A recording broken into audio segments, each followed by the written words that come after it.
إن الحمد لله نحمده ونستعينه ونستغفره ونعوذ بالله من شرور أنفسنا ومن سيئات أعمالنا من يهده الله فلا مضل له ومن يضلل فلا هادي له وأشهد أن لا إله إلا الله وحده لا شريك له وأشهد أن محمدا عبده ورسوله يا أيها الذين آمنوا اتقوا الله حق تقاته ولا تموتن إلا وأنتم مسلمون يا أيها الناس اتقوا ربكم الذي خلقكم من نفس واحدة وخلق منها زوجها وبث منهما رجالا كثيرا ونساء واتقوا الله الذي تساءلون به والأرحام إن الله كان عليكم رقيبا يا أيها الذين آمنوا اتقوا الله وقولوا قولا سديدا يصلح لكم أعمالكم ويغفر لكم ذنوبكم ومن يطع الله ورسوله فقد فاز فوزا عظيما أما بعد إن خير الكلام كلام الله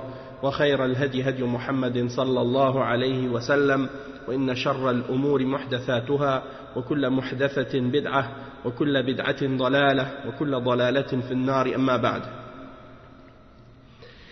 Donc premièrement j'aimerais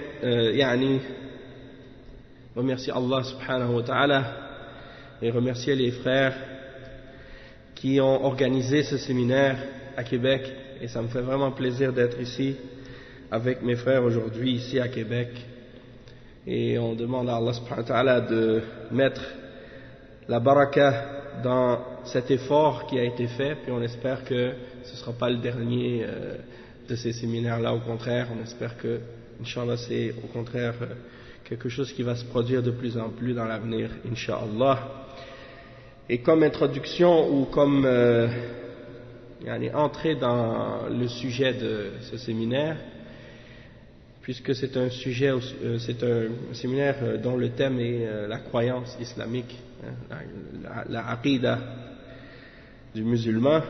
Donc on commence par un sujet qui est relié à ça directement, c'est la quête de la science ou la quête du savoir dans l'islam, et les règles de la quête de la science, les manières de la quête du savoir dans l'islam. Min adabi talib al-ilm, min adabi talib al-ilm.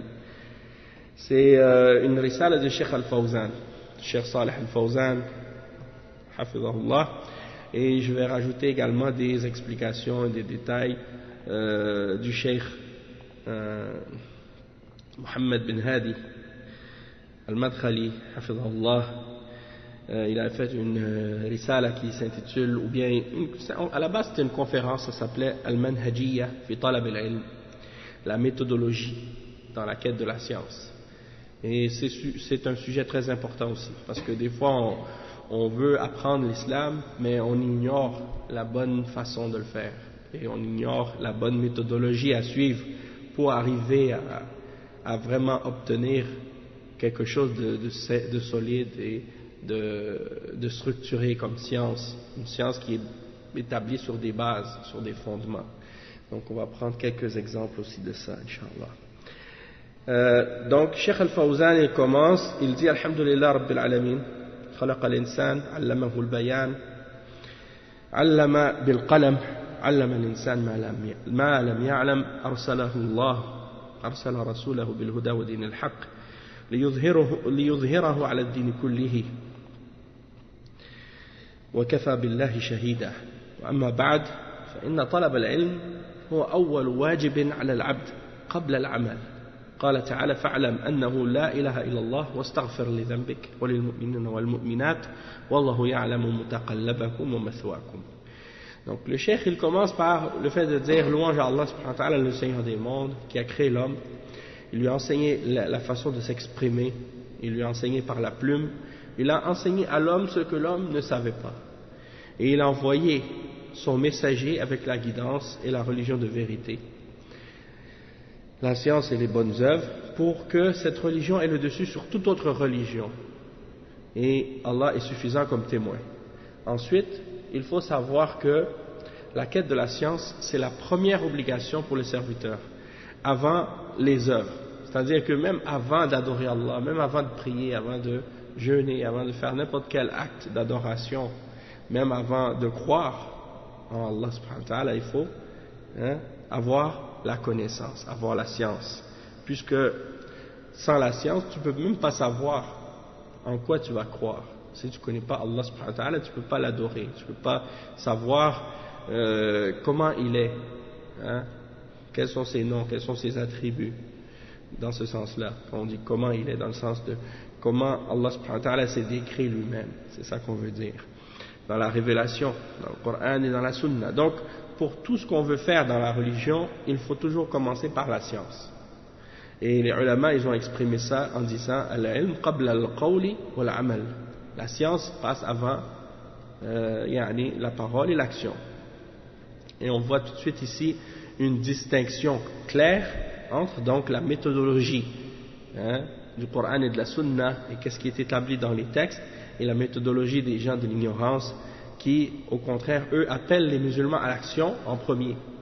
Puis, ils les appellent à la science plus tard, après. Ou bien des fois même, ils les appellent pas du tout à la science. Ils ne font que les distraire, ou les éloigner, ou les écarter des ulama, et les éloigner des hommes de science. Et faire tout pour qu'ils restent ignorants, pour pouvoir mieux les contrôler, pour pouvoir mieux les manipuler, puis faire ce qu'ils veulent avec les serviteurs d'Allah.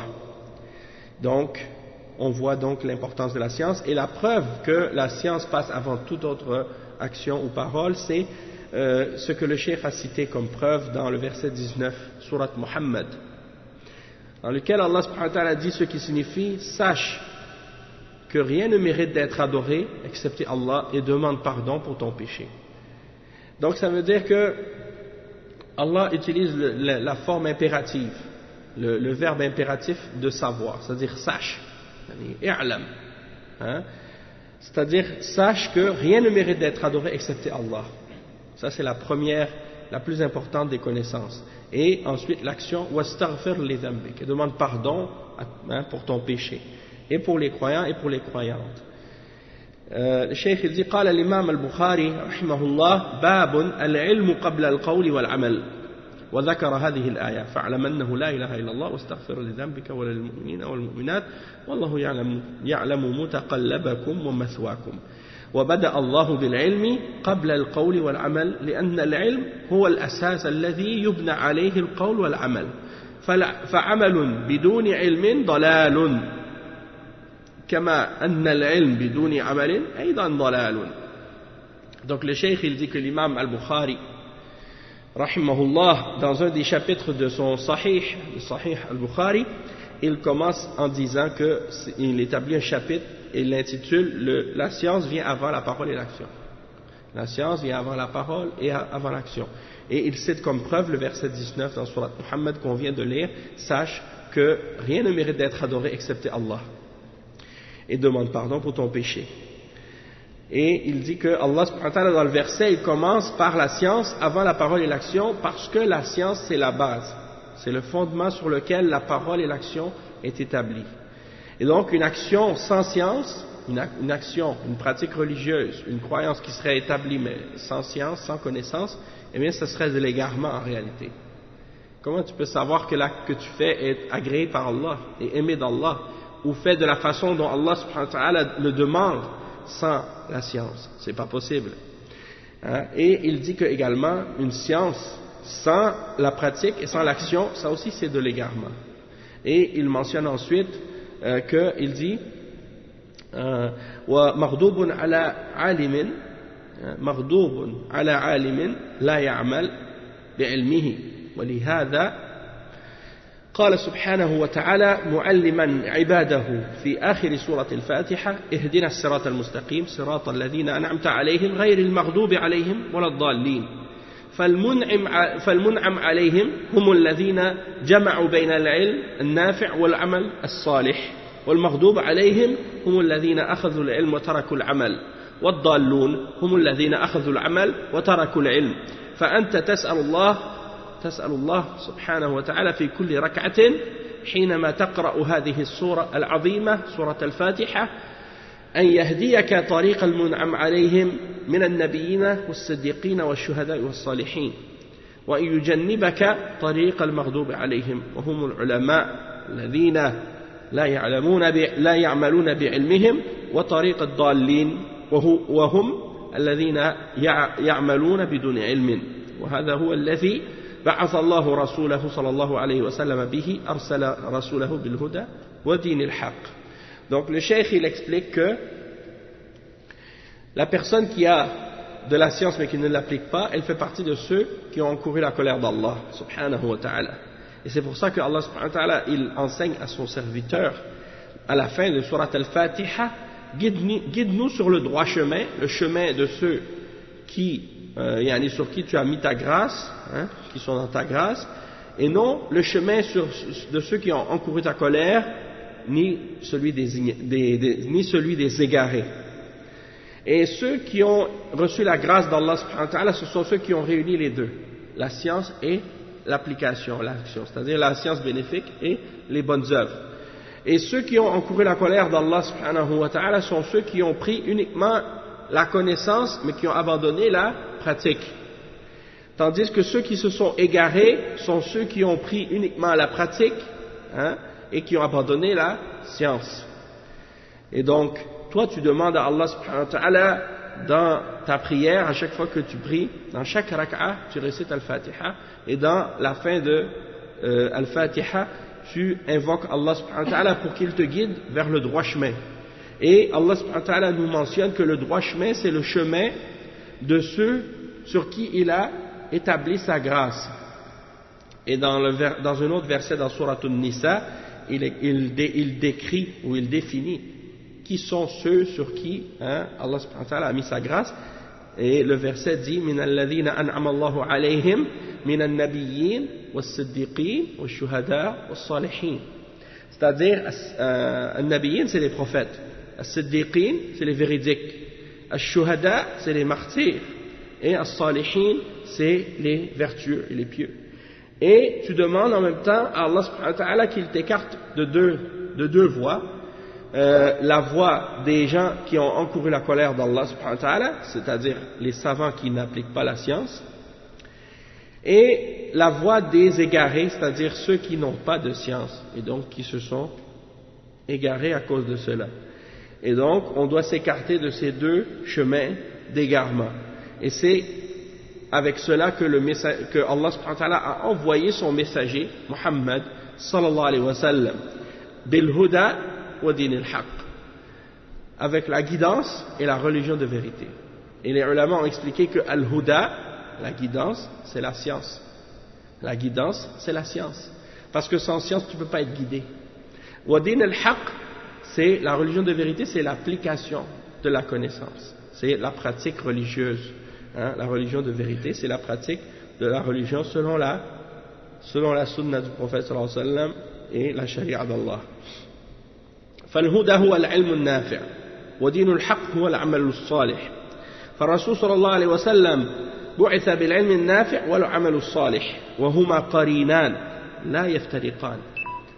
Donc le cheikh explique donc que le messager d'Allah a été envoyé avec la science bénéfique et avec l'action qui est pieuse, qui est bonne. Ce sont deux choses qui ne se séparent jamais, la science et l'application. Et il dit ولهذا حث الله سبحانه وتعالى عباده على طلب العلم والتفقه في الدين. قال تعالى وما كان المؤمنون لينفروا كافة فلولا نفر من كل فرقة منهم طائفة ليتفقهوا في الدين ولينذروا قومهم إذا رجعوا إليهم لعلهم يحذرون. فلولا نفر هذا حث من الله سبحانه وتعالى لعباده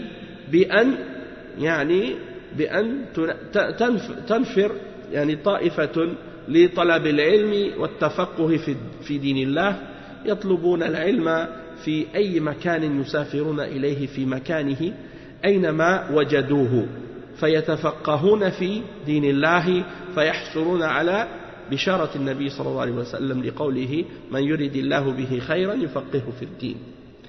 Donc le cheikh explique que Allah subhanahu wa ta'ala dans le Coran il incite les croyants à chercher la science et à chercher la compréhension dans la religion Et il mentionne le verset 122 dans Surat At-Tawbah, la repentance, dans lequel il mentionne que les croyants ne doivent pas tous partir au combat. C'est-à-dire, ça c'était après la bataille de Tabouk, puisque après la bataille de Tabouk, tout le monde voulait partir, parce que c'est la bataille qui a distingué entre les hypocrites et les croyants. Donc après cette bataille, tout le monde voulait partir, personne ne voulait rester derrière. Mais Allah subhanahu wa ta'ala a révélé le verset qui dit, les croyants ne doivent pas tous partir si un groupe parmi vous restait pour chercher la compréhension de la religion et pour avertir leur peuple lorsqu'ils reviennent, pour qu'ils puissent être avertis. C'est donc que le cheikh explique que il doit y avoir un groupe parmi les serviteurs d'Allah qui cherche la science et qui cherche la compréhension de la religion d'Allah. Il la cherche partout où cette science se trouve. Il voyage vers les hommes de science pour l'apprendre et l'étudier. Et ceux qui font cette quête de la science et qui cherchent la science de cette manière, eh bien, ils reçoivent les belles annonces et la bonne nouvelle du messager sallallahu alayhi wa sallam qui a dit quiconque pour qui Allah veut du bien, il lui donne la compréhension de la religion. Donc le cheikh il dit فهؤلاء من الله عليهم بهذه الميزة لأنهم سافروا في طلب العلم في أماكنه من أهل العلم وتفقهوا في دين الله. Donc ceux qui cherchent la science et qui vont partir pour apprendre la science, eh bien ils ont cette particularité et cette spécificité, cette excellence du fait qu'ils ont voyagé pour aller chercher la science à l'endroit où se trouvent les hommes de science et ils ont cherché la compréhension de la religion d'Allah. Ça, c'est très important. Et c'est quelque chose qui doit se produire, c'est-à-dire que si les gens veulent que la religion d'Allah subhanahu wa ta'ala soit pratiquée et se propage, il faut absolument qu'il y ait parmi les croyants des gens qui se sacrifient dans le sens d'aller étudier la religion, d'aller apprendre la religion d'Allah auprès des hommes de science pendant des années pour obtenir une science qu'ils sont par la suite capables d'enseigner et de transmettre aux autres. Et là où les musulmans en ont besoin. Ça c'est très important. Parce qu'on a malheureusement l'habitude de toujours mettre la responsabilité sur une personne, ou sur le dos de quelqu'un, ou de quelques personnes. On dit, ah mais on n'a pas besoin de chercher la science, aller voyager pour apprendre avec les ulama, puisque un tel il l'a fait, ou un tel est allé étudier, ou un tel est allé étudier. Et ils mettent toute la charge de la responsabilité de la science et de l'enseignement sur une seule personne, ou deux, ou trois. C'est pas suffisant. Et c'est pas possible non plus pour un petit nombre de personnes comme ça de porter toute cette charge-là à eux seuls. Et donc c'est pour ça qu'il faut comprendre. Souvent il y a des gens qui disent oh il faudrait avoir une école pour les musulmans, pour les enfants, pour qu'ils puissent apprendre leur religion. Et la première question qu'on devrait poser avant de dire d'avoir une école, c'est il faut des professeurs, n'est-ce pas, pour enseigner. Donc qui va enseigner dans l'école si on n'a pas des professeurs qualifiés? Donc c'est pour ça que tout ça c'est des choses on doit vraiment bien y penser et bien réfléchir dans ces questions-là. Et on voit ici l'importance de la quête du savoir et de la quête de la connaissance et de l'apprentissage de la religion d'Allah. Le cheikh il dit ثم إذا تفقهوا في دين الله ورجعوا إلى بلادهم وأهليهم فإنهم ينظرونهم ويعلمونهم هذا العلم الذي تحملوه ويكونون دعاة إلى الله على بصيرة عاملين بعلمهم داعين إليه هذه طريقة أهل النجاة وأهل الفلاح. Donc le cheikh il dit que lorsqu'ils auront appris la religion d'Allah, ils reviennent donc dans leur pays, dans leur famille, et ils les avertissent, ils leur donnent de l'enseignement, ils les enseignent cette science qu'ils ont appris, et ils deviennent des du'at, c'est-à-dire des gens qui invitent à Allah subhanahu wa ta'ala avec science, avec connaissance, avec compréhension. Et ils appliquent la science qu'ils ont acquise. Et ils invitent les gens à cette science. Et voilà le chemin ou la voie des gens du salut, des gens de la réussite. وقد قال صلى الله عليه وسلم من سلك طريقا يلتمس فيه علما سهل الله له طريقا إلى الجنة وإن الملائكة لتضع أجنحتها لطالب العلم رضا بما يصنع فالذي يسعى في طلب العلم ويسلك طريقه فإنه يسهل الله طريقه إلى الجنة وكفى بهذا فخرا وعزا في الدنيا والآخرة.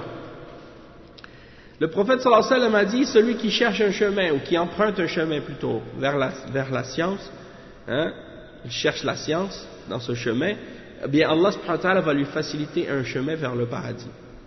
Et dans une autre narration, ou dans un autre hadith, le prophète sallallahu alayhi wa sallam dit que, même que les anges battent leurs ailes, ou couvrent leurs ailes, de leurs ailes, la personne qui cherche la science, par agrément pour ce qu'il fait. Donc celui qui cherche la science, Allah subhanahu wa ta'ala lui facilite la voie au paradis. Est-ce qu'il y a quelque chose qui est plus, disons, important pour quelqu'un que de chercher, d'arriver à rentrer au paradis et d'obtenir le paradis? Juste ça seulement, ça suffit pour n'importe quel musulman qui cherche de la motivation ou qui veut être motivé dans la quête de la science. Le prophète sallallahu alayhi wa sallam, il te dit directement et clairement, tu veux aller au paradis, le chemin du paradis, c'est la quête de la science. Donc, est-ce qu'il y a quelque chose de plus que quelqu'un a besoin de dire à un musulman pour le motiver à obtenir ou à chercher la science de l'islam que de lui dire que c'est le chemin vers le paradis? Donc, Allah al-Musta'an, si quelqu'un, après avoir entendu ce hadith-là, il ne fait pas tous les efforts possibles pour essayer de chercher la science et d'arriver à connaître sa religion et connaître son Seigneur et comment l'adorer et ainsi de suite, eh bien, je ne sais pas qu'est-ce qu'il peut faire mieux que ça. C'est parce que ce hadith, il est clair et il est vraiment, mashallah, n'importe qui veut être motivé à chercher la science, il lit ce hadith-là, tout de suite il a envie de faire les efforts nécessaires pour arriver au paradis. Et le hadith aussi qui mentionne que les anges, ils battent de leurs ailes pour le talib ilm, en agrément pour qu'est-ce qu'il fait. Donc tout ça c'est des choses qui montrent à quel point il est méritoire pour quelqu'un de chercher la science et d'apprendre sa religion, sans même mentionner le fait qu'il retire de lui-même son ignorance et qu'il se libère de l'ignorance qui est en lui-même et il obtient cette science, il adore son Créateur avec connaissance et avec compréhension, il s'éloigne de l'ignorance et de l'égarement. Donc ça c'est comme une lumière, la science c'est comme une lumière, et les ulama ils disent que même la science c'est une lumière. Le cheikh il dit bal inna nabi sallallahu alayhi wa sallam qal inna al-ulama warathatul anbiya wa inna al-anbiya lam yuwarrithu dinaran wala dirhaman wa innama warathu al-ilm faman akhadha bihi akhadha bihadhin wafirin wal ilmu la yahsulu afwan biduni talab wala budda min talab al-ilm. Donc le cheikh il explique que le prophète sallallahu alayhi wa sallam il a dit que dans un hadith authentique que les ulama sont les héritiers des prophètes. Les ulama de l'islam, ce sont eux les héritiers des prophètes. Et qu'est-ce qu'ils ont hérité? Ils n'ont pas hérité des dinars, des pièces d'or ou des dirhams, des pièces d'argent, mais ils ont hérité de la science. Ils ont hérité de la science des prophètes. Alors, celui qui veut avoir sa part de cet héritage, alors, celui qui prend sa part de l'héritage, il a pris la plus importante des parts.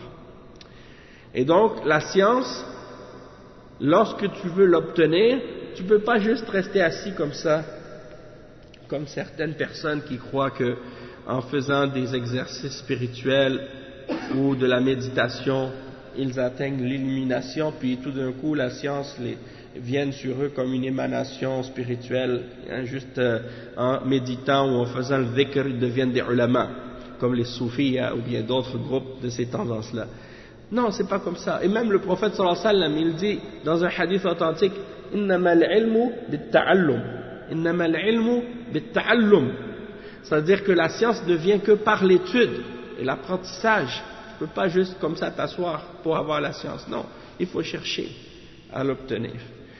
Et nous aujourd'hui, alhamdulillah, on a juste à cliquer un clic avec notre ordinateur, on peut télécharger tous les livres de hadith avec un clic sur PDF, on les a comme ça en document, et on oublie que ceux qui ont rassemblé et recueilli ces hadiths, ils ont parfois fait des voyages pendant des semaines et des semaines pour un seul hadith, pour l'obtenir. Donc, pourquoi? Parce qu'ils ont compris l'importance de ça. Hein? Et subhanallah, c'est qu'est-ce qui nous montre en fait la valeur de la science. Ça nous montre en fait l'effort qu'on fait pour l'obtenir. Quand tu fais beaucoup d'efforts pour obtenir quelque chose, il aura plus de valeur pour toi que si tu l'as, hein, comme on dit, cru dans le bec, comme on dit. Hein? Donc c'est souvent comme ça. Et c'est pas seulement pour la science, c'est pour beaucoup d'autres choses en même temps aussi, même dans la dunya. Les gens, ils disent souvent même ce genre de choses. Donc, le cheikh, il explique que, par la suite, il faut donc étudier. Il y a des frères comme ça. C'est pas des gens qui sont studieux. En général, c'est des frères qui, ils aiment pas l'école, ou ils aiment pas l'apprentissage, ils aiment pas l'étude. Puis, ils disent, ah, moi, je vais aller étudier l'islam, je vais aller apprendre l'islam. Je vais aller à l'université islamique à Médine, et ils s'imaginent que le fait qu'ils vont aller à Médine, ils vont tout de suite, comme si apprendre la religion comme ça. Mais s'ils n'aimaient pas étudier déjà à l'avance, s'ils n'aimaient pas les études et l'apprentissage, ben quand ils vont être là-bas, ils n'auront pas non plus l'habitude d'étudier plus la religion. C'est-à-dire, c'est pas parce que tu vas être à l'université islamique de Médine que tu vas être plus studieux si tu n'étais pas déjà studieux. C'est-à-dire que si tu étais studieux et que tu aimais l'étude et l'apprentissage, là dans ce cas-là tu vas là-bas, tu vas être encore plus fort. Mais si tu n'étais pas, à moins que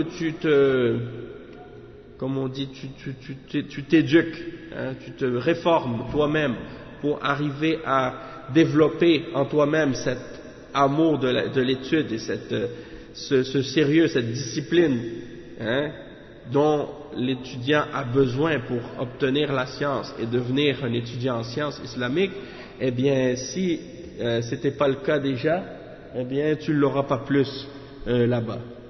Et c'est ça qui était arrivé à beaucoup de gens qui sont partis étudier, puis finalement, ils n'ont pas vraiment profité plus que ça, puisque leur science, leur motivation ou bien leur niveau d'assiduité dans l'étude n'était pas tellement au top, comme on dit.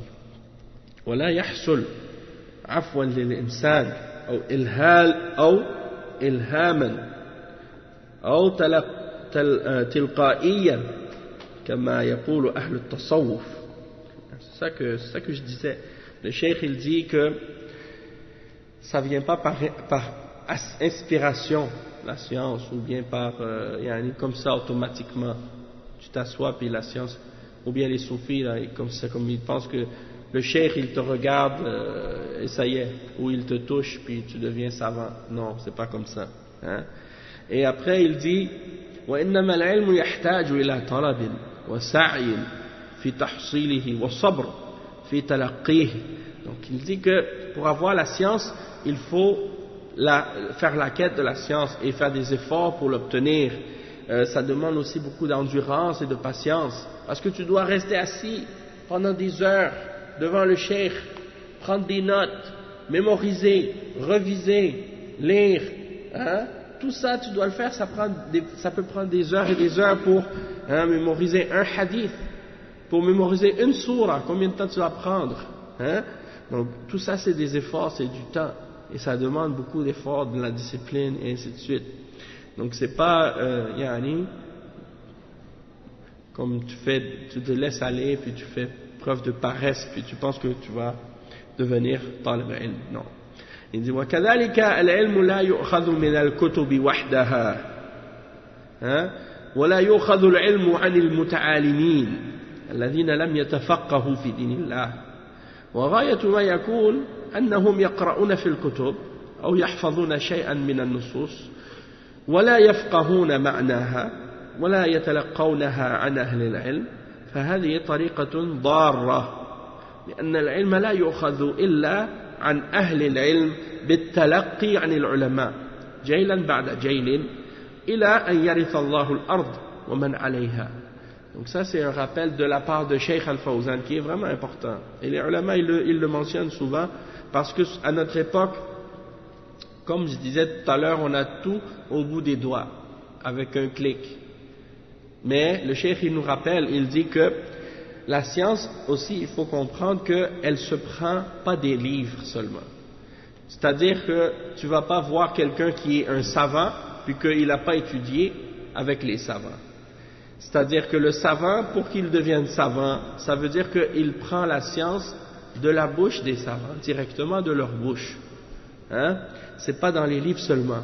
Ou bien il ne prend pas la science de ceux qu'on appelle des muta'alimin, c'est-à-dire des gens qui prétendent à la science de l'islam, mais que ce n'est pas leur domaine, c'est pas ils n'ont pas étudié avec les ulama, ils ont lu des livres et ils sont, comme on dit, des autodidactes, des autodidactes. Ils apprennent par eux-mêmes, tout seuls, avec les livres, puis ils pensent que ça y est, ils ont compris. Parfois même, ils pensent qu'ils ont mieux compris que les ulama, donc ils vont même commencer à dénigrer les hommes de science. Comme certains égarés qui disaient « Oh, moi j'ai mieux compris qu'un tel ou qu'un tel », les paroles de Ibn Taymiyyah, ou des choses comme ça. Donc ça c'est là que tu vois l'égarement. Et ça me fait penser beaucoup à l'attitude des Khawarij. À l'époque, il y avait un takfiri justement, très célèbre, qui disait ça. Moi j'ai mieux compris Ibn Taymiyyah que les ulama.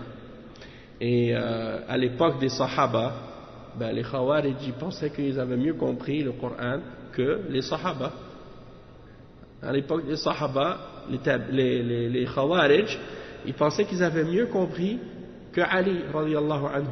Puis ils voulaient essayer de réfuter Ali radiyallahu anhu en citant à Ali des versets de Coran. Donc ils disaient à Ali la hukma illa lillah. La hukm illa lillah. Il n'y a pas de jugement excepté à Allah. C'est à Allah qu'appartient le jugement. Quoi, Ali, il ne connaissait pas l'interprétation de ce verset et l'application de ce verset. Inil hukmu illa lillah. Il ne sait pas qu'est-ce que ça signifie et comment l'appliquer. Il pense que Ali radiyallahu anhu va contredire la parole d'Allah subhanahu wa ta'ala dans ces choses-là. Et que les sahaba, s'il a contredit, les autres sahaba ne vont pas le corriger, ne vont pas le réfuter, alors c'est eux qui doivent venir pour le corriger, Allah al-Musta'an. Donc c'est ça qui nous montre l'égarement donc de cette trempe ou cette catégorie de personnes qu'on appelle les al-muta'alimoun. Al-muta'alimoun, c'est-à-dire des gens qui ne sont pas des savants mais qui se montrent comme étant eux-mêmes des savants. Ceux qui n'ont pas cherché à étudier ou à comprendre la religion d'Allah avec les ulama. La seule chose qu'ils font, c'est qu'ils lisent des livres et ils mémorisent des textes du Coran. Il y en a qui sont hafiz Coran même. Et souvent c'est comme ça que les gens, dans le commun des musulmans, pour le commun des musulmans, le savant, c'est celui qui a mémorisé le Coran. S'il a mémorisé le Coran. Ou bien, celui qui fait la khutbah, il ne prend pas une feuille avec des notes. Ça veut dire, il monte sur le minbar comme ça, puis il commence à sortir les hadiths, les versets. Là, ils disent, ça c'est lui, ça c'est un grand cheikh, un grand alim. Alors que pour les ulama, même à l'époque des salafs, il y en a beaucoup d'entre eux, ils lisaient leurs écrits. Ils enseignaient à partir de leurs livres. Et c'était parmi les plus grands ulama. Naam. Donc, après, qu'est-ce qu'il dit le cheikh? Il dit, donc ils lisent dans les livres, mémorisent quelques textes, ils ne comprennent même pas parfois la signification de ces textes, et ils ne l'ont pas appris de la part des hommes de science. Et il dit que cette méthode, c'est une méthode qui est nuisible, parce que la science, elle ne se prend que de la part des hommes de science, et on ne l'apprend que des ulama, génération après génération, jusqu'à ce que Allah hérite de la terre et de ce qui est dessus. فمن أصول التعلم وأساسات التعلم هذا الأمر أنه يؤخذ عن العلماء الربانيين العلماء المعروفين بالعلم الذين تحملوه عن مشايخهم وهم يحملونه لطلابهم ويتوارثونه بينهم إلى أن يرث الله الأرض ومن عليها. Donc le cheikh il explique que parmi les fondements donc de l'apprentissage, c'est cette chose très importante que la science elle doit être prise des ulama rabbaniyin, des ulama éducateurs, les ulama qui sont connus et reconnus pour leur science, la science qu'ils ont eux-mêmes appris de leur shuyukh. Donc il y a une chaîne, il n'y a pas de chaîne, la chaîne n'est pas brisée, c'est une chaîne continue.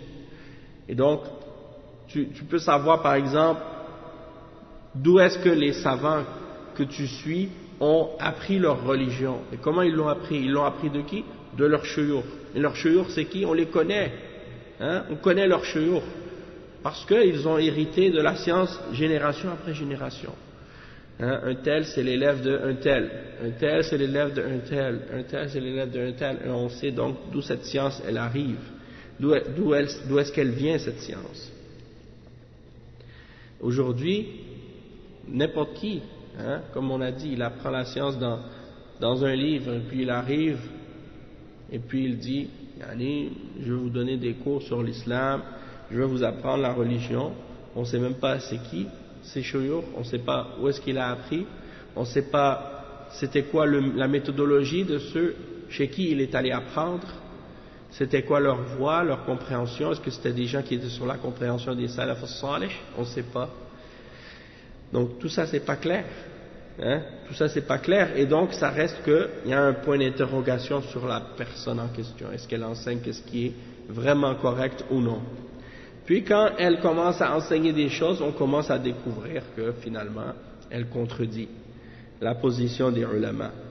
Donc on voit ça aujourd'hui clairement dans des individus très connus qui sont des prêcheurs à la télé ou à la radio ou dans d'autres médias, puis qui sont devenus célèbres et qu'on réalise par la suite que en fait c'était pas des gens qui ont suivi la voie et la méthodologie de nos ulama. Donc au début ils réussissent parfois à passer entre les filets comme on dit, mais après tôt ou tard ça sort. Tôt ou tard ça sort et malgré tout, malheureusement des fois il y a des gens qui s'attachent à ces personnages-là. Il y a des gens qui s'attachent émotionnellement à ces individus-là, puis qui développent pour eux de l'affection ou de l'amour.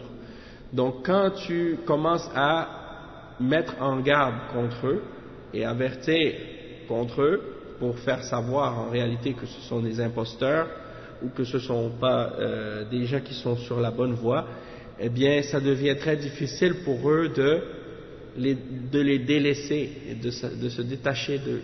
Pourquoi? Parce que c'est comme l'hameçon, tu vois. Une fois que l'hameçon est rentré dans le cœur, si tu l'enlèves, pour l'enlever, ça risque de faire une blessure en même temps. Ça arrache quelque chose en même temps.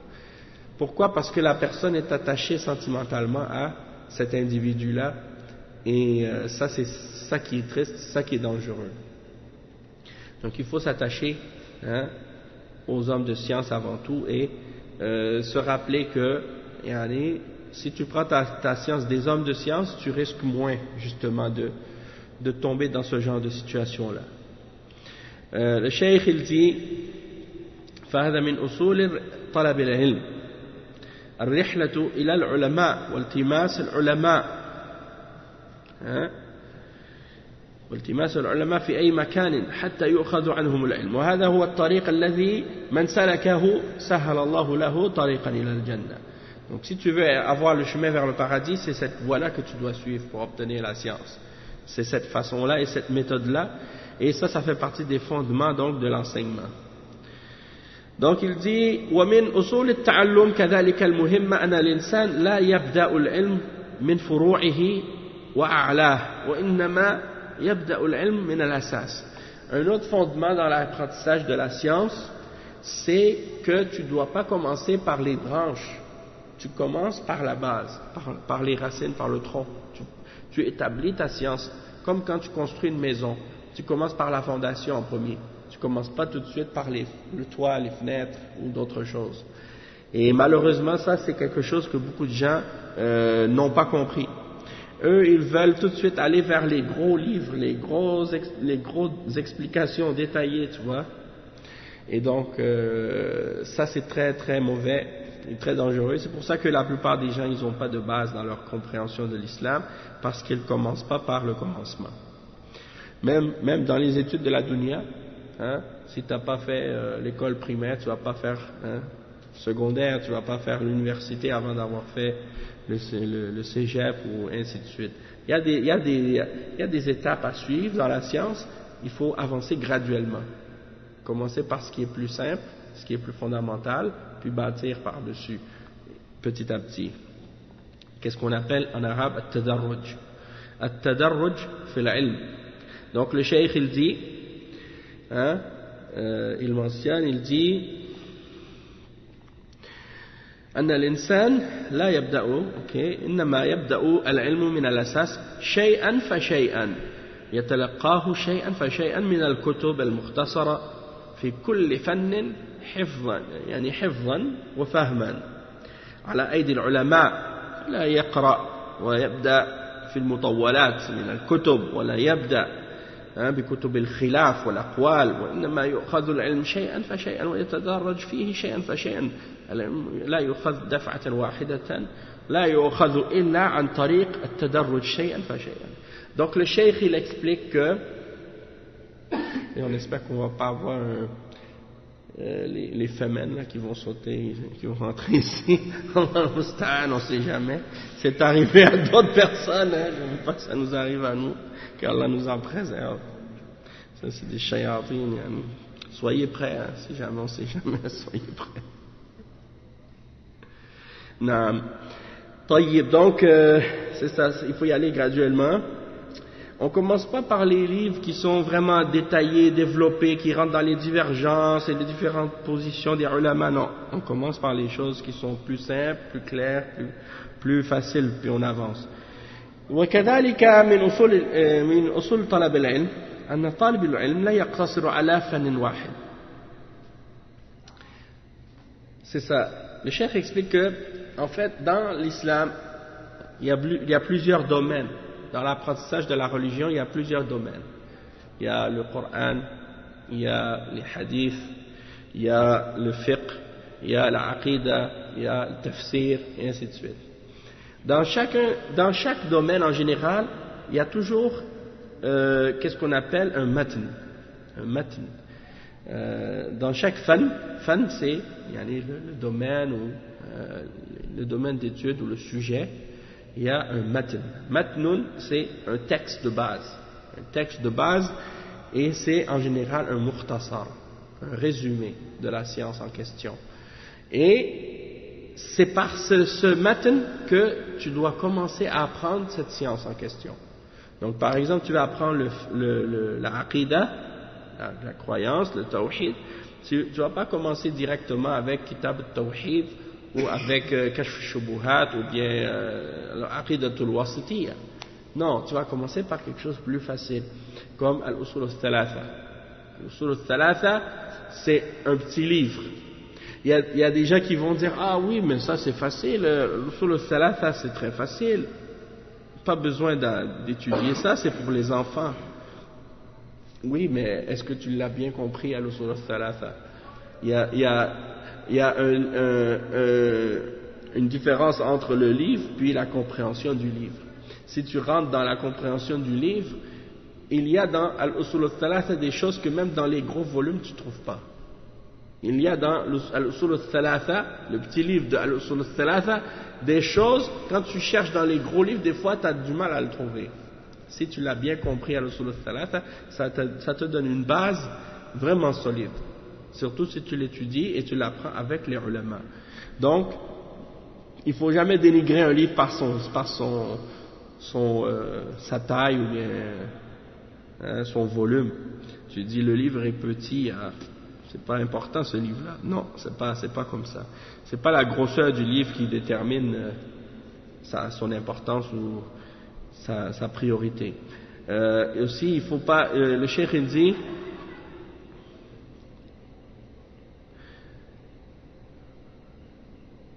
C'est ça. Donc il y a plusieurs mukhtasar dans chaque science. Puis tu dois donner à chaque science le sujet. À chaque science, tu dois donner son importance et l'étudier étape par étape.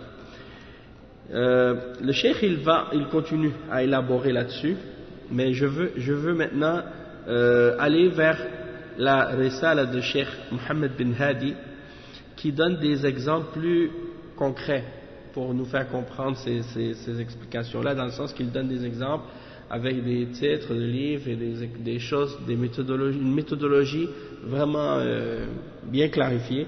Puis moi-même, ça m'a beaucoup aidé.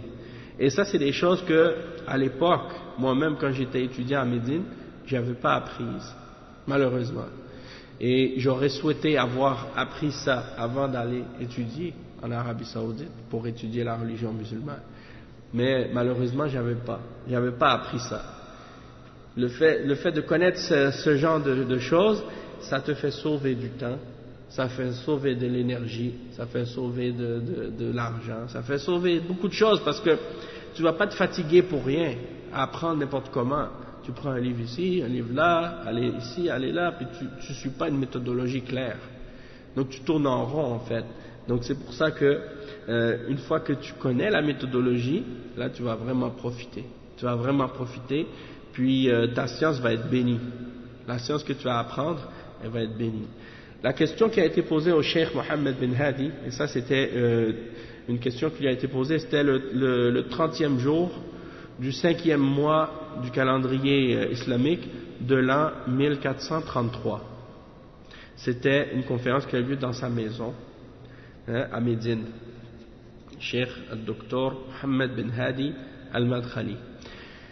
On lui a posé la question: Ma hiya al-manhajiyatu an-nafi'a fi talab al-ilm wa ma hiya al-kutub allati tansahuna biha fi sa'ir al-funun. Donc, quelle est la méthodologie bénéfique pour la quête de la science et quels sont les livres que vous nous conseillez d'étudier dans chaque science, dans chaque domaine? Le cheikh il a répondu en disant: Alhamdulillah Rabbil Alamin wa salatu wassalam ala Rasulihil Karim wa ala alihi wa sahbihi ajma'in. أما بعد فإن هذا السؤال يتكرر دائما وهو في الحقيقة الركن الركين في تحصيل العلم الصحيح المتين الذي تنبني عليه شخصية طالب العلم في أول الطلب ثم التمكن من الطلب ثم إن شاء الله يكون عالما بفضله ورحمته ثم بسبب سيره إن أحسن السير في هذا الطريق. Donc il dit louange à Allah, Seigneur des mondes, et paix et salut sur le prophète Mohammed sallallahu alayhi wa sallam et sur sa famille et ses compagnons. Ensuite, cette question, elle se répète constamment et il dit que en réalité c'est un fondement, c'est quelque chose qui est un pilier fondamental et la quête de la science de la manière qui est correcte et qui est solide, qui va établir la personnalité du talib ilm, celui qui cherche la science, depuis le début de sa quête de la science, quand il commence, et qui va lui permettre de s'établir dans sa quête de la science, Inch'Allah, et d'être, par la permission d'Allah, un savant, par sa grâce et sa miséricorde, si il est bon dans sa quête et dans sa façon de chercher sur ce chemin-là. Et il dit المنهجية في طلب العلم أول شيء فيها هو التدرج في طلب العلم والتلقي وهذا يكون بأخذ العلم شيئا فشيئا. Donc il dit la première chose dans la méthodologie de l'apprentissage de la science, c'est de prendre la science graduellement. Hein? Et ça c'est y aller étape par étape. فيبدأ بمختصرات العلوم في جميع الفنون. Donc tu prends les résumés des sciences dans chaque domaine.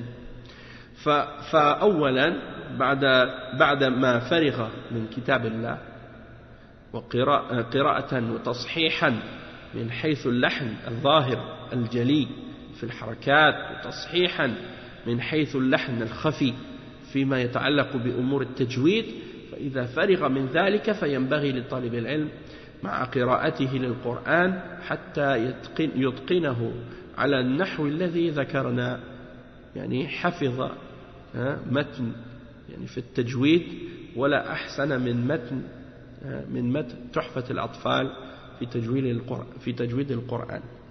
Donc le cheikh il dit que il y a dans chaque science donc un matn résumé et donc après avoir mémorisé le livre d'Allah et après avoir su comment le réciter correctement sans avoir fait des erreurs apparentes ou des erreurs subtiles ou cachées et après avoir étudié le tajwid, comment les règles de récitation du Coran, là après tu peux commencer à mémoriser dans les autres sciences un matn, comme par exemple dans la science du tajwid il y a par exemple le matn qu'on appelle Tuhfatul Atfal. Pour nous, par exemple, des gens qui ne sont pas arabophones, ou bien qui sont à la base convertis, on n'en connaît pas l'arabe, donc on va dire, dans ce cas-là, qu'est-ce qu'on fait? Est-ce qu'on peut quand même faire cette méthode, ou suivre cette méthodologie-là? Oui, on peut quand même le faire, mais il faut bien entendu mettre en priorité l'apprentissage de la langue arabe. Mais tu peux commencer à mémoriser le Coran et apprendre le Coran et apprendre le tajwid et le fait même de mémoriser le Coran et d'apprendre le Coran, ça va même t'aider à apprendre l'arabe. Beaucoup de gens comme ça ils réalisent pas. Il y a beaucoup de gens qui ils ont de la misère en arabe, puis quand tu leur demandes est-ce que tu récites régulièrement le Coran, est-ce que tu apprends à lire le Coran, est-ce que tu apprends le tajwid? Non. Alors, ne t'étonne pas que tu aies de la difficulté à apprendre l'arabe alors que tu as de la difficulté avec le Coran. Parce que le Coran, c'est la clé qui va t'aider à même apprendre à réciter le Coran, à parler arabe, prononcer correctement les lettres, connaître beaucoup de vocabulaire, connaître beaucoup de mots. Juste en connaissant le Coran, tu vas apprendre beaucoup de mots arabes, beaucoup de vocabulaire arabe, beaucoup de façons de parler, ça va t'ouvrir la porte vers la langue arabe. Je me demandais tantôt, tu parlais d'apprendre un peu la base dans tous les domaines. En français, tu peux donner peut-être des noms de livres. Oui, c'est ça, c'est ce que je vais faire. Ouais. Donc l'arabe c'est important. Puis les livres d'arabe, pour apprendre l'arabe, il y en a plusieurs. Vous connaissez les livres de Médine qui sont utilisés là-bas. Ça c'est un bon livre, mais il y en a d'autres également, c'est pas les seuls. Puis des fois c'est bon de diversifier les livres, pas juste de se baser sur une seule méthode ou un seul livre, mais d'utiliser le plus de livres possible pour apprendre l'arabe. Comme ça te donne, parce qu'étant donné qu'il n'y a pas un livre parfait pour apprendre l'arabe, il n'y a pas un livre qui va t'apprendre tout, c'est bon d'avoir différents livres. Comme ça, qu'est-ce qui est dans un, qu'est-ce qui n'est pas dans un, tu vas le retrouver dans un autre. Donc l'arabe, le Coran, il faut le mémoriser, il faut l'apprendre, ça va vous aider pour apprendre l'arabe. Puis sur le côté, vous apprenez l'arabe avec un professeur, quelqu'un qui maîtrise bien l'arabe, quelqu'un qui connaît bien l'arabe, vous asseyez avec lui, ça c'est très important. Tuhfatul Atfal, c'est un matn pour mémoriser les règles de tajwid. C'est en forme de poésie, donc c'est très facile. Puis même si vous ne connaissez pas l'arabe, c'est sûr qu'au début vous n'allez pas comprendre qu'est-ce que ça veut dire, mais au fur et à mesure que vous allez avancer dans votre apprentissage de la langue arabe, vous allez commencer à comprendre. Puis le fait d'avoir mémorisé ce poème-là, bien ça va vous faire mémoriser les règles de tajwid. Et il y a même des matns comme par exemple pour la grammaire, bon je ne l'ai pas avec moi, mais attendez, peut-être que je l'ai ici, non, je l'ai laissé en haut. C'est même dans la grammaire il y a des matns comme ça. Il y a la Jurumiyya, et il y a des formes de la Jurumiyya écrites en forme de poésie. Et tu peux le mémoriser, mais c'est bien facile. Ok, le cheikh, qu'est-ce qu'il dit? Que ce livre, Tuhfatul Atfal, c'est un livre qui a été écrit pour faire apprendre ça aux enfants, à la base. Même à la Jurumiyya, c'était écrit pour les enfants. À l'Usul al-Thalatha, c'était écrit pour les enfants à la base. Sauf que les enfants de l'époque, c'est pas comme aujourd'hui. Aujourd'hui, comme si avec le temps on régresse, hein, l'humanité régresse dans la connaissance au lieu d'évoluer comme ce que les gens pensent. Et ben à l'époque, qu'est-ce que les enfants apprenaient dans leur enfance? Aujourd'hui, c'est les adultes qui l'étudient, qui l'apprennent. Et donc c'est pour dire que c'est un livre de base et que les enfants l'apprenaient avant puis qu'ils bâtissaient sur ça. Aujourd'hui, il y a encore des enfants qui l'apprennent, mais étant donné que nous on est plus âgés, donc on peut quand même profiter de ce livre-là puis à établir notre base dans la compréhension de la religion par ces petits livres-là. C'est très très important, très très bénéfique. Tu dois aussi, qu'est-ce qui est bien, c'est comme par exemple quand tu vas mémoriser le Coran, tu le mémorises avec un cheikh, quelqu'un qui maîtrise les récitations du Coran. Ici, dans les pays non musulmans, c'est souvent très rare ou difficile à trouver. Donc c'est pour ça l'avantage de rester dans un pays musulman ou d'aller dans un pays musulman pour étudier. Dans les mosquées, il y a toujours quelqu'un qui maîtrise la récitation du Coran. Si c'est pas l'imam de la mosquée, il y a des shuyukh, par exemple à Médine. Dans la mosquée du prophète sallallahu alayhi wa sallam, il y a des gens qui sont qualifiés, qui sont là, qui enseignent tous les jours, toute la journée. Et maintenant, ils ont même vu dernièrement quand je suis allé à Médine, ils mettent même une pancarte avec leur nom, puis le fait qu'ils sont enseignants et qu'ils ont une ijaza, c'est-à-dire une permission d'enseigner le Coran avec une chaîne même de transmission de cette récitation-là. Donc vous pouvez vous asseoir avec le cheikh, vous lui demandez, et puis s'il accepte, donc vous pouvez tous les jours vous allez vous asseoir avec lui et vous lui récitez ce que vous mémorisez, puis il vous corrige, il vous apprend tajwid. Donc ça c'est vraiment facile, ça c'est pas compliqué. Il va même aussi vous corriger, il y a des profs qui enseignent le tajwid seulement, il y en a d'autres qui corrigent la récitation, la mémorisation et d'autres choses. Donc chacun il a sa spécialité, son domaine. Donc après le cheikh il dit ثم يتقن أحكام التجويد نعم وما يتعلق يعني بها وينتقل بعد ذلك إلى حفظ المتون في الفنون. فمثلا في الحديث يبدأ بالأربعون النووية. Donc dans le hadith tu commences par les 40 hadiths de l'imam al-Nawawi. Ça c'est 40 hadiths, ça résume l'islam au complet. Ces 40 hadiths résument toutes les règles les plus importantes de l'islam. Donc, juste avec ces 40 hadiths-là, si tu les as mémorisés, que tu les comprends comme il faut, avec les détails des explications des ulama, tu vas avoir une base dans ta compréhension de la religion de l'islam.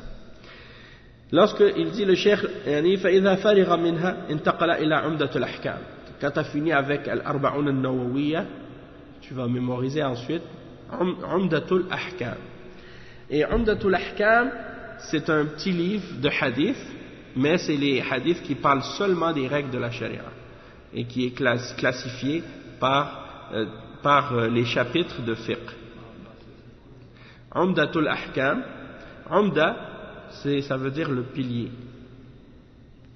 Umda, ça veut dire le pilier. Et Al-Ahkam, ça veut dire les règles. Donc le pilier des règles. Pourquoi le cheikh, l'imam qui a écrit ce livre, il l'a appelé comme ça? C'est parce que c'est une base, ce livre-là, pour connaître les preuves de la charia. Et après, après que tu l'as mémorisé, puis que tu l'as étudié, tu l'étudies avec son explication, eh bien, tu vas avoir une bonne base. Tu vas avoir une bonne base. Et avec des, comme si ça te permet d'avoir les preuves des textes du Coran, et c'est toutes des hadiths authentiques parce que c'est tiré de Al-Bukhari et Muslim. Ça te permet d'avoir des bonnes bases dans ta compréhension du fiqh de l'islam. Après, bon, il y a un autre degré après au-dessus. Hein, c'est Bulugh al-Maram. Un autre degré, plus haut. Bulugh al-Maram. Mais ça sert à rien d'apprendre les noms de ces livres-là en français. C'est des livres arabes. Et donc, il faut les étudier en arabe. Donc, le fait de connaître le titre du livre en arabe, c'est ça qui va t'aider. Mais de connaître la traduction du titre, ça va pas te donner grand-chose, sauf que Bulugh al-Maram, ça veut dire l'arrivée au but.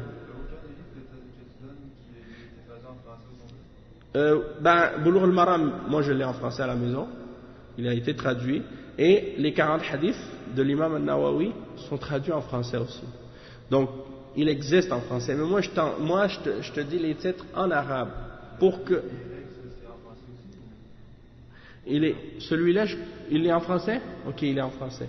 Moi je ne l'ai jamais vu en français, mais le frère il l'a vu, donc il l'a vu. Donc c'est pour dire... l'apprentissage de l'islam, moi je suis en train de t'expliquer maintenant les livres en arabe pour que tu les étudies en arabe. La traduction, ça va t'aider quand peut-être plus tard, si, Inch'Allah, après avoir étudié ces livres-là, tu vas les enseigner à tes élèves, tu vas peut-être utiliser la traduction pour t'aider à traduire en français pour leur expliquer la signification de ces hadiths. Mais dis-toi que l'apprentissage de ces hadiths-là, à la base, qui va être le plus bénéfique pour toi, c'est dans la langue arabe. Parce que comment tu vas faire pour savoir que cette traduction-là, elle est correcte ou non? Il y a des choses peut-être qui ont été mal traduites. Tu as besoin d'être capable de connaître l'arabe pour être capable de vérifier si cette traduction, elle est correcte. Tu vois? Il ne faut pas se décourager face à l'arabe, tu dis, c'est difficile, c'est compliqué. Non, c'est pas difficile, c'est pas compliqué, il faut juste faire l'effort. Et Allah subhanahu wa ta'ala dit, وَلَقَدْ يَسَّرْنَا الْقُرْآنَ لِلذِّكْرِ. On a rendu le Coran facile pour le rappel. Donc tu vas l'étudier, et puis tu fais preuve de sincérité, puis Allah subhanahu wa ta'ala il va te faciliter cette science-là. Hein? Donc, Umdatul Ahkam, Bulugh al-Maram, ça c'est les 3 degrés. Ensuite, le cheikh il donne d'autres exemples, il dit ثم إذا أراد التوسع أخذ ما يسر الله فإذا جاء إلى تفسير قرأ مقدمة في أصول التفسير. Donc dans le tafsir, il y a les livres qui parlent par exemple de l'introduction sur les fondements du tafsir. Les fondements du tafsir. Donc il y a un livre de Ibn Taymiyyah qui s'appelle Muqaddima, l'introduction au fondement du tafsir. Muqaddimatun fi usul al-tafsir. Et فيتقن الأصول والقواعد التي ينبني عليها التفسير الصحيح. Donc tu vas connaître, en connaissant ce livre, en étudiant ce livre-là, en le lisant, tu vas connaître les bases sur lesquelles l'interprétation du Coran est faite, est établie pour comprendre le Coran comme il faut et correctement. Hein?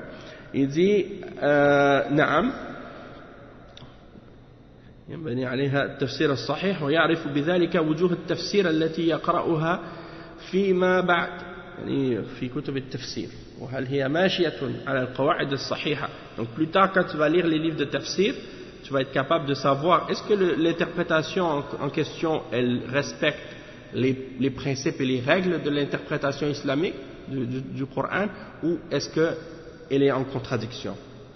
Donc ça c'est des choses qui vont t'aider. Il dit وبعد ذلك من أحسن ما ننصحه بأن يقرأ فيه في هذا الباب تفسير ابن كثير واختصاره. Donc le meilleur tafsir que le cheikh il donne comme qu'il conseille aux gens de lire, c'est le tafsir Ibn Kathir. Il est très célèbre ce tafsir. C'est une interprétation du Coran. Et il y a également un résumé de ce tafsir écrit par Ahmed Shakir.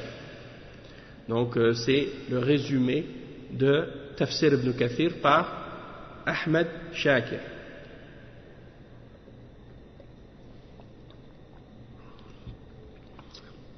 Donc il est résumé, et c'est un des meilleurs résumés.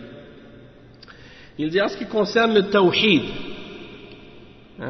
فهو أصل الأصول الذي به أنزلت الكتب وأرسلت الرسل صلوات الله وسلامه أجمعين عليهم أجمعين وبه النجاة في الدارين الدنيا والآخرة في الدنيا يعني من نعم الذين آمنوا ولم يلبسوا إيمانهم بظلم. Bon, donc il dit quel exemple, par quel ordre tu dois commencer à apprendre le tawhid, l'unicité d'Allah. Le premier livre, lui, il dit, le cheikh, je vous conseille de commencer par les 4 règles, al-qawa'id al-arba'a. C'est plus petit que al-usul al-thalatha. Ça tient dans une page. C'est vraiment facile à mémoriser, les 4 règles. Deuxièmement, al-usul al-thalatha. Les 3 fondements. Al-usul al-thalatha. Et ça c'est pour commencer. Donc les 4 règles, le premier, al-qawa'id al-arba'a, le deuxième, al-usul al-thalatha. Donc tu mémorises ça. Tu mémorises ça en arabe. Et tu les étudies. Tu les étudies comme il faut, tu les comprends.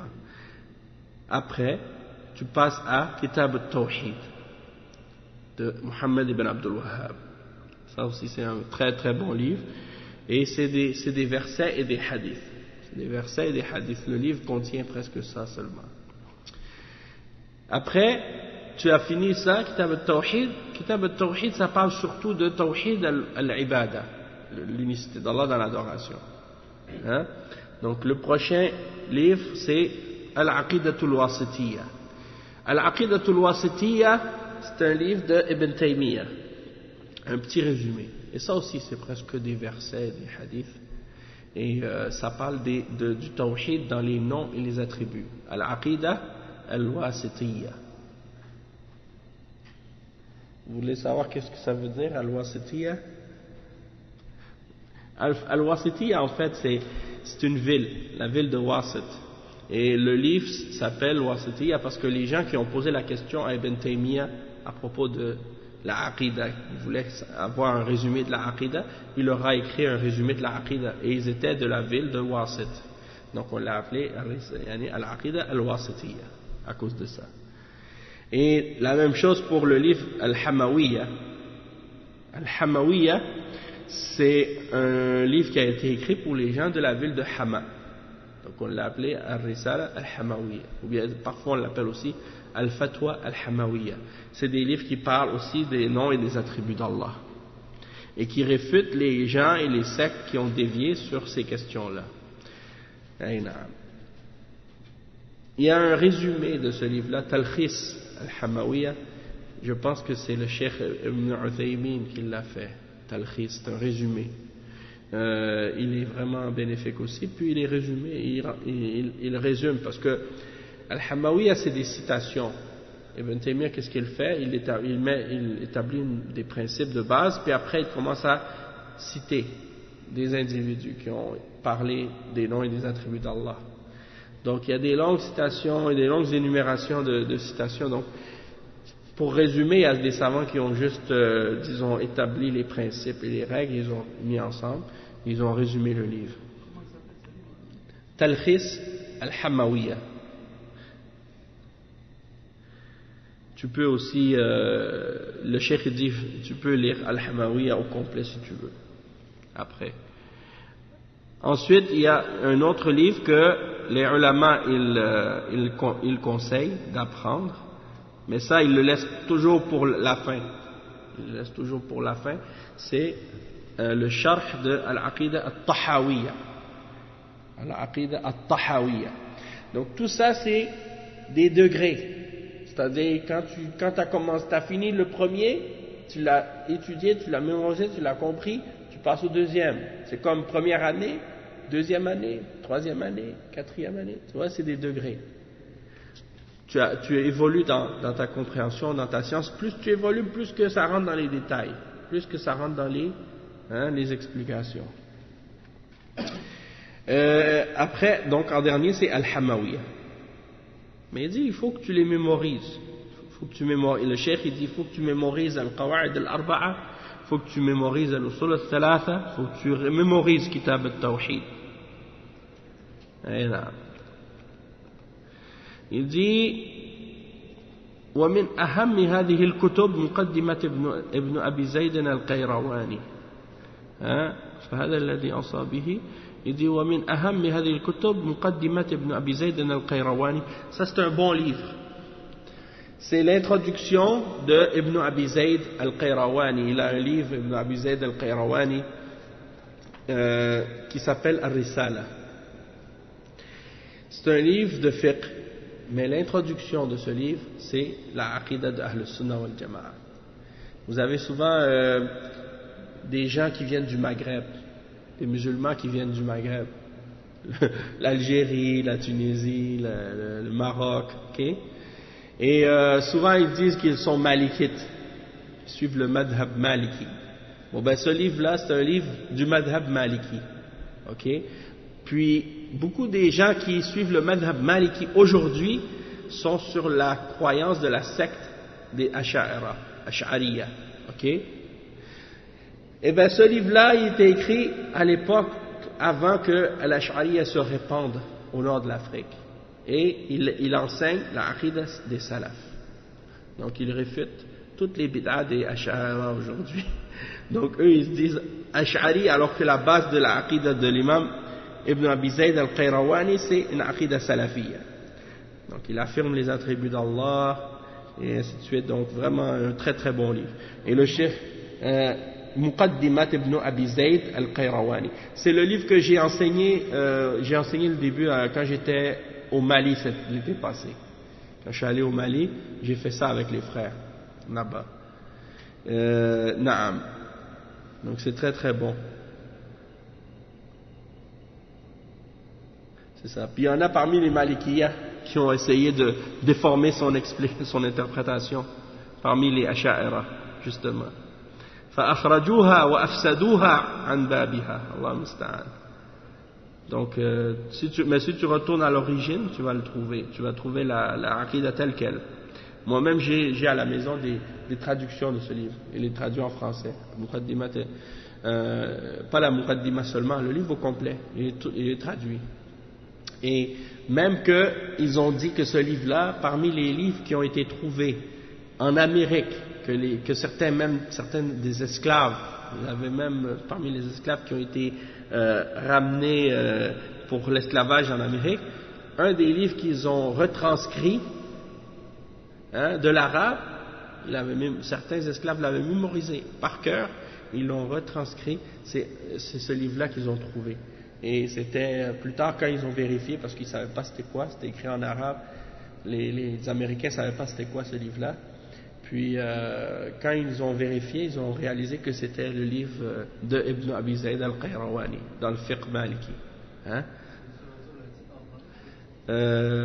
En français, il l'appelle le Ar-Risala. Ar-Risala de Ibn Abi Zayd al-Qayrawani. Ben, c'est-à-dire que la regardez, c'est un livre de fiqh, il s'appelle Ar-Risala.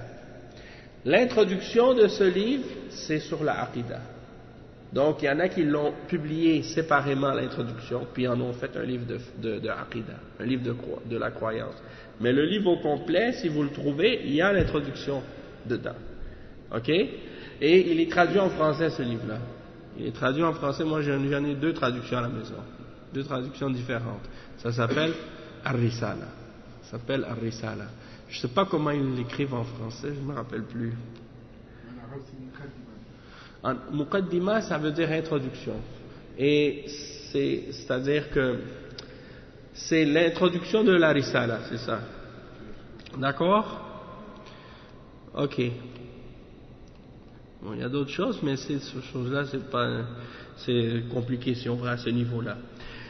Pour vous, je vous dirais, par exemple, par rapport à l'arabe, une fois que vous avez compris les livres de Médine, que vous avez réussi à les étudier avec un bon prof, puis que vous avez bien compris, faites à la Jurumiyya.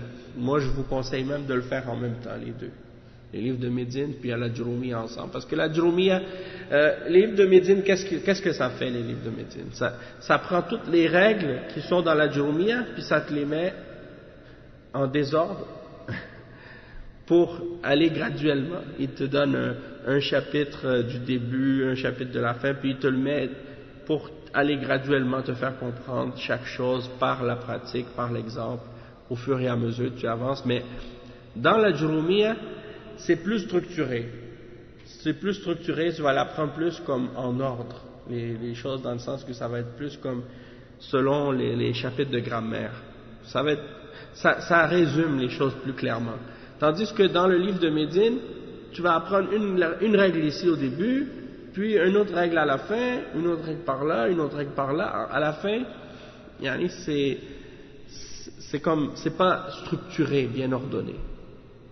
Mais tu vas comprendre, tu vas avoir des bases, tu vas avoir compris des choses. Mais à l'Al-Jurumiyya, ça va le mettre en ordre. Ça va mettre chaque chose en ordre. D'accord? Donc ça, c'est très important. Moi, je vous conseille d'étudier à la Jurumiyya et de le mémoriser si vous pouvez. Si vous ne pouvez pas le mémoriser, le texte, mémorisez le poème, Al-Manzouma. Et il y en a plusieurs versions. Ça ne sert à rien de mentionner les autres, parce que si vous n'avez pas mémorisé celle-là, si vous voulez mémoriser d'autres après, ça va être plus difficile que la Jurumiyya. Pour la sira, l'exemple de la biographie du prophète sallallahu alayhi wa sallam, le cheikh il mentionne le résumé de Sirat ibn Ishaq, Tahdhib Sirat ibn Ishaq. Ça c'est un livre que le cheikh il dit que c'est un bon livre de sira, ou bien il dit que c'est le livre qu'on connaît qui s'appelle Sirat ibn Hisham. Ok. Il dit, je conseille aux étudiants de lire ça.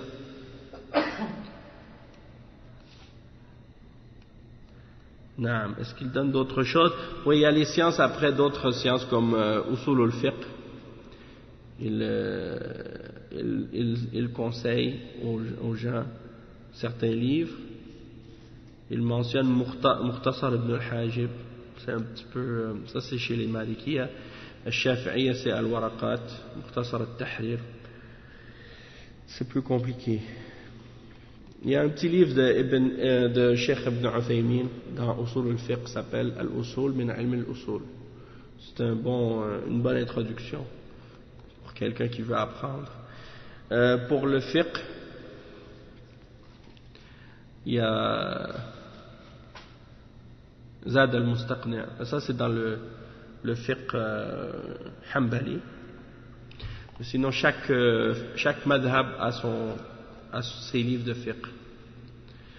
Donc selon le madhab que vous vous sentez plus apte à suivre ou que vous avez plus envie d'étudier, vous pouvez choisir un matn selon le madhab.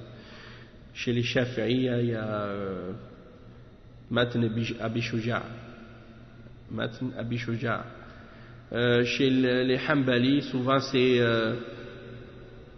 c'est par exemple un matn qui est très étudié maintenant, c'est Umdatul Fiqh par Ibn Qudama al-Maqdisi. Umdatul Fiqh, c'est un petit résumé dans le fiqh. Puis après il passe souvent à Zad al-Mustaqni'. Zad, c'est un des livres les plus employés, les plus enseignés. Puis souvent les shuyukh ils disent, si vous choisissez un matn, regardez si ce matn a été servi ou beaucoup travaillé. C'est-à-dire qu'il y a des livres que des savants ont utilisés comme base, puis que par la suite d'autres shuyukh ont expliqué en détail. Et ils ont élaboré son explication par la suite. Donc il y a différents degrés justement. Donc c'est plus facile d'évoluer avec un texte ou un matn comme ça, puisque après avoir étudié le plus simple, vous pouvez passer à un degré plus compliqué par la suite, puis aller évoluer comme ça petit à petit. Tandis que si c'est un matn comme ça, qu'il n'y a pas de suite, ou qu'il n'y a pas d'autres qui le suivent, donc vous allez peut-être pas être capable de profiter autant. Et donc ça c'est pour qu'est-ce qui a rapport avec le fiqh. Comme je vous dis, ça c'est plus ici, lui le cheikh il est Hanbali. Cheikh Mohammed bin Hadi il est en Arabie Saoudite. L'Arabie Saoudite c'est le madhab Hanbali. Donc la plupart des ulama là-bas, le fiqh qu'ils apprennent c'est le madhab Hanbali. Sauf que bien entendu ils sont pas muta'assibin, ils sont pas fanatiques, hein, ils suivent pas aveuglément le madhab. Ils reviennent aux preuves du Coran et de la Sunna pour chaque position, tu vois. Donc ça veut dire que c'est ça l'attitude qu'on doit avoir par rapport au madhab, pas de suivre aveuglément, mais de suivre avec les preuves. Et que si dans le madhab il y a une position qui est incorrecte, au contraire aux preuves, de les laisser de côté puis de suivre qu'est-ce qui est authentique et clair. Dans le hadith, quand on parle de hadith ici, je parle de mustalah, les sciences qui ont rapport avec la terminologie des hadiths et l'authentification des hadiths et des choses de ce genre. Il y a plusieurs livres qui parlent de ces sciences-là, de cette science-là. Le plus simple, c'est Al-Bayquniya. Dans Al-Bayquniya, il y a 33 ou 34 degrés, différentes classifications de hadith, Al-Bayquniya. Et puis il a été expliqué par plusieurs grands savants. Puis c'est un livre que les ulama enseignent. C'est un bon rappel. T'explique chaque degré. Qu'est-ce que c'est le hadith sahih? Qu'est-ce que c'est le hadith daïf? Qu'est-ce que c'est le hadith mawdu'? Qu'est-ce que ça veut dire par exemple le mursal? Qu'est-ce que ça veut dire? Chaque terme des ulama al-hadith qui est employé, il t'explique qu'est-ce que ça signifie. C'est comme un petit aide-mémoire. Après il y a un autre livre qui s'appelle Nukhbatul Fiqh, écrit par Al-Hafiz ibn Hajar. Ça aussi c'est petit, mais c'est plus développé, plus... Nukhbatul Fiqh. Nukhbatul Fiqh. Donc ça c'est très bon. Ça c'est juste, je vous donne les plus simples pour commencer, puisque les autres sont plus compliqués, ça sert à rien. Qu'est-ce qu'il mentionne après? Bon, il parle aussi de d'autres domaines de sciences, mais qui sont peut-être plus tard, là, pas pour les débutants. Donc ça c'est juste un petit résumé que le cheikh a fait, et j'ai trouvé que c'était intéressant de le mentionner. Puis c'est sûr que j'ai pas élaboré plus que ça, je voulais garder l'affaire assez simple en même temps pour vous faire comprendre qu'il y a ce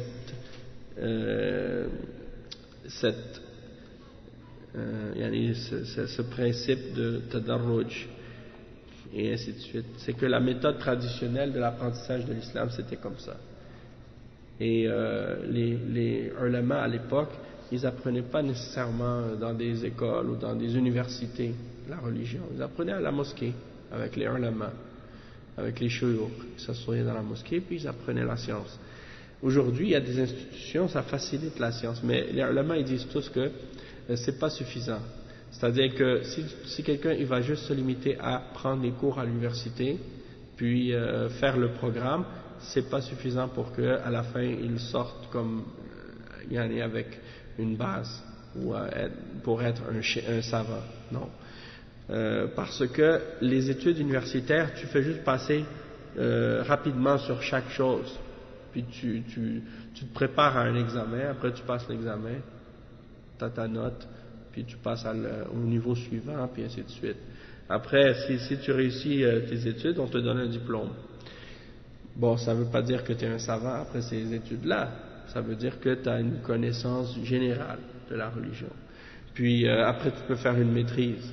La maîtrise, ça consiste à faire une recherche ou à faire une vérification d'un manuscrit ou des choses comme ça. Si tu réussis après après 4 ans, à Médine c'est 4 ans la maîtrise, Quand tu as fini, bon, on te donne un diplôme de maîtrise et tout. Tu fais un doctorat après si tu veux, si tu es capable. Tu fais un doctorat, c'est 4 ans encore. Puis tu vas faire une recherche ou quelque chose comme ça. Donc tu vas passer 4 ans à lire sur un sujet, rassembler tous les livres qui ont été écrits sur ce sujet-là, puis écrire une recherche sur ce sujet. Puis tu as un professeur qui t'oriente, qui t'aide à faire ta recherche comme il faut. Puis après 4 ans, bon, tu finis, tu fais ta présentation, puis on te donne un diplôme. Mais ça ne veut pas dire qu'après que tu es docteur, que tu es un alim. Non. Il y a beaucoup de gens qui ont des doctorats, puis pourtant c'est des ignorants. Hein? C'est des égarés même parfois. Donc il faut donc que les ulama disent, il faut donc réunir la connaissance des méthodes modernes dans les universités, les institutions, puis aussi en parallèle étudier avec les ulama dans les mosquées, apprendre avec les livres et ainsi de suite. Puis même il y a les durus qui se donnent à la mosquée, puis il y a les durus même qui se donnent chez certains mashayikh, par exemple dans leur maison. Parfois ils ont des cours en privé avec des élèves par exemple qui sont plus forts ou plus avancés. Ils vont faire des cours plus rapides, ils vont avancer plus rapidement dans certains livres, des choses comme ça. Donc c'est pour dire que l'apprentissage c'est sans limite, il y a toujours quelque chose à apprendre, mais c'est pour ça qu'il faut se concentrer sur les bases et commencer à apprendre ce qui est le plus important en premier, puis après on avance à partir de ça. Et comme ça on ne va pas de tous les côtés. Il y a des frères, je me rappelle, ils commençaient à mémoriser un livre, puis après 2 mois ils disaient je vais commencer un autre livre, finalement j'aime pas celui-là, ils changent, il va à un autre, il commence à un autre, là après ils disent je vais aller étudier avec un autre cheikh parce que j'ai commencé avec lui mais je veux pas aller, je vais finir, finalement je préfère l'autre.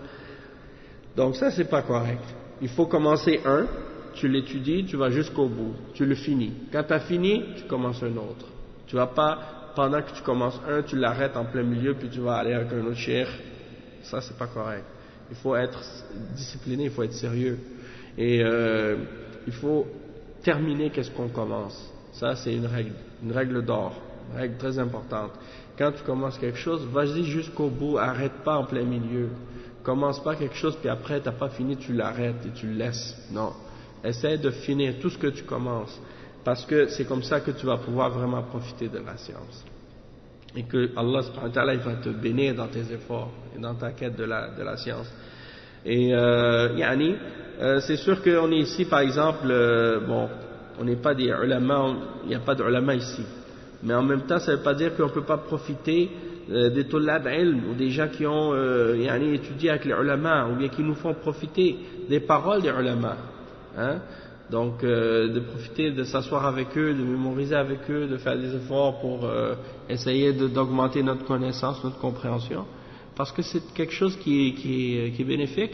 Puis on est justement à cause du fait qu'on est loin des savants de l'islam, on n'a pas d'autres malheureusement, on n'a pas d'autres moyens.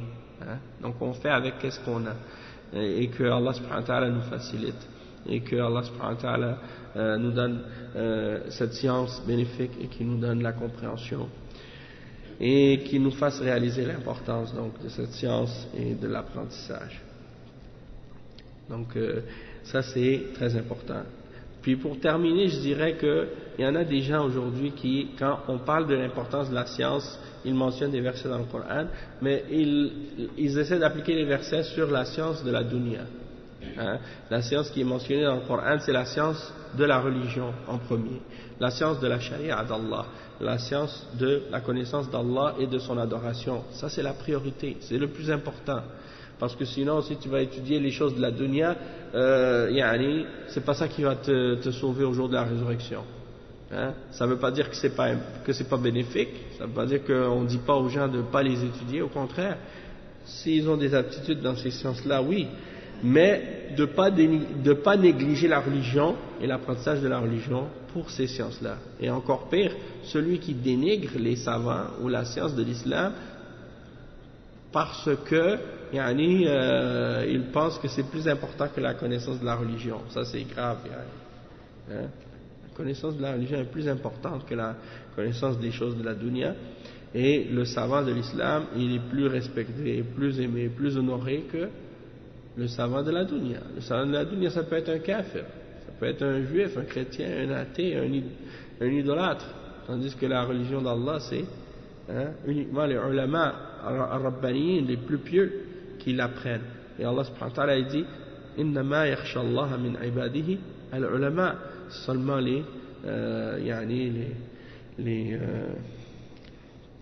ceux qui craignent Allah parmi ses serviteurs sont les ulama, les hommes de science, les savants. Et donc il y a plein d'éloges des hommes de science dans le Coran. On va s'arrêter ici pour aujourd'hui, Inch'Allah, pour cette introduction. Je le sais qu'on a eu un retard, qu'on a commencé en retard. On aurait espéré qu'il y allait avoir, disons, une autre conférence avant celle-ci, comme c'était supposé. Puis il y allait avoir une conférence avec le frère Hassan après, mais étant donné que on a eu un peu de retard sur la route, donc on n'a pas eu la possibilité de faire ça. Donc pour aujourd'hui, on se limitera à ça. Demain, on va se reprendre, Inch'Allah, et on va commencer notre programme. Et il y aura les cours tels que prévu, Inch'Allah. Puis on espère que vous allez profiter le plus possible. Puis amenez vos amis, amenez vos voisins, les gens que vous connaissez, pour qu'ils puissent venir et profiter et apprendre aussi pendant ces jours-là, puisque c'est ça le but de ce séminaire. Inch'Allah. Subhanakallahumma bihamdik. Ashhadu an la ilaha illa ant. Astaghfiruka wa atubu ilayk. Wa sallallahu wa sallam ala nabiyyina Muhammad wa ala alihi wa sahbihi ajma'in.